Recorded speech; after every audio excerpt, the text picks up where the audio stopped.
بسم اللہ الرحمن الرحیم۔ حضرت آمنہ کی قبر مبارک کا وہ فیض جو آج تک جاری ہے اور قیامت تک جاری رہے گا کہ جب رسول کریم صلی اللہ علیہ وآلہ وسلم نے اللہ رب العزت سے اپنی والدہ ماجدہ کی قبر کی زیارت کی اجازت مانگی تو اللہ نے آپ کو اجازت دے دی۔ یاد رہے کہ اس سے قبل قبروں کی زیارت کرنا منع تھی، لیکن حضرت آمنہ کی قبر کی وجہ سے مسلمانوں کو قبروں کی زیارت کی اجازت مل گئی۔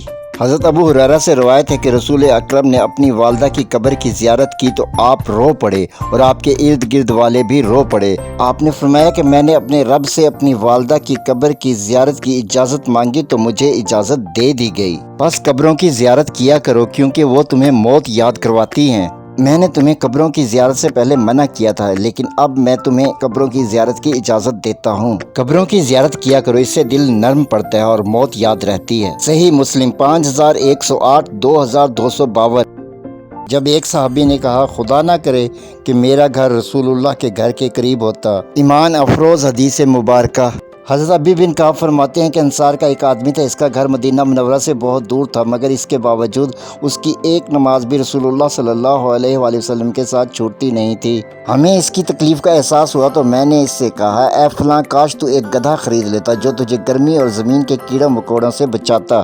تو اس آدمی نے کہا اللہ کی قسم میں اس بات کو پسند نہیں کرتا کہ میرا گھر محمد کے گھر کے قریب ہوتا۔ مجھے اس آدمی کی یہ بات ناگوار لگی۔ میں اللہ کے نبی کی خدمت میں آیا اور میں نے آپ صلی اللہ علیہ وسلم کو اس آدمی کی اس بات سے آگاہ کیا۔ اللہ کے نبی نے اس آدمی کو بلایا اور اس سے یہ بات پوچھی تو اس آدمی نے وہی بات دہرائی جو پہلے کی تھی اور ساتھ یہ اضافہ کیا کہ میں اپنے قدموں کی اجر کی امید رکھتا ہوں۔ اللہ کے نبی نے فرمایا تمہیں وہی اجر ملے گا جس کی تو نے نیت کی ہے۔ صحیح مسلم شریف حدیث نمبر 1511۔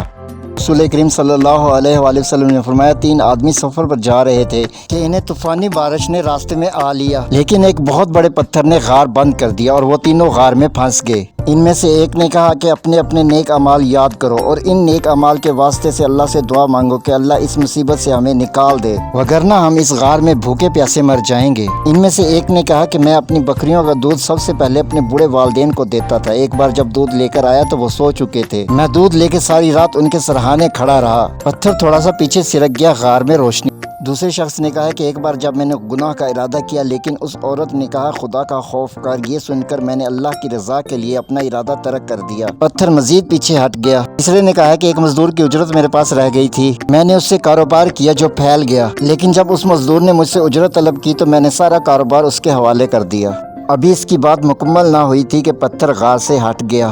صحیح مسلم حدیث نمبر 6939۔ تنگ دستی اور قرض سے چھٹکارا پانے کی دعا۔ سخت سے سخت آزمائش اور مشکل سے نکلنے کی ہر تن آزمائی ہوئی دعا۔ ام المومنین حضرت عائشہ صدیقہ سے روایت ہے کہ رسول اللہ صلی اللہ علیہ وآلہ وسلم ان دعاؤں میں سے یہ دعا مانگا کرتے تھے، اے اللہ میں تجھ سے جہنم کے فتنے اور جہنم کے عذاب، قبر کے فتنے اور قبر کے عذاب اور مال و دولت کے فتنے کے شر سے اور تنگ دستی کے فتنے کی برائی سے پناہ مانگتا ہوں۔ میں تجھ سے مسیح دجال کے فتنے سے پناہ مانگتا ہوں۔ اے اللہ میری خطاؤں کو برف اور اولوں کے پانی سے دھو ڈال اور میرے دل کو خطاؤں سے اس طرح سے صاف کر دے جیسا تو نے سفید کپڑے کو میل کچیل سے صاف کر دیا ہے۔ میرے اور میری خطاؤں کے درمیان اتنی دوری کر دے جتنی دوری مشرق و مغرب کے درمیان فرمائی ہے۔ اے اللہ میں تجھ سے سستی، بڑھاپے، گناہ اور قرض سے پناہ مانگتا ہوں۔